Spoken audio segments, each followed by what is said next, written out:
Fire is a powerful and destructive force that has captivated human attention since ancient times.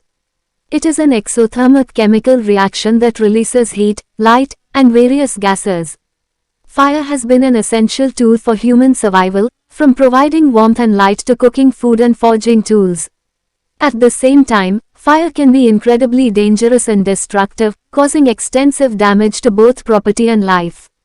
Wildfires, building fires, and forest fires are just a few examples of the devastating effects of uncontrolled flames. Fire can also produce toxic smoke and gases, which pose a threat to human health.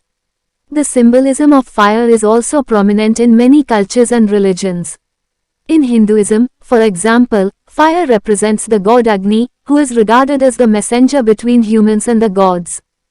Fire is also an essential element in many religious rituals and ceremonies, from lighting candles during prayer to the sacred flames of the Olympic torch.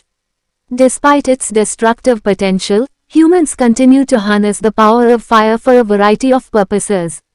Today, fire plays a significant role in many industries, from powering steam engines to smelting metals. Controlled fires are also used in agriculture to burn fields and regenerate soil. Overall, fire is a potent and multifaceted force that has shaped human history and continues to be a crucial aspect of our daily lives. It can both sustain and destroy, making it a subject of both fascination and respect.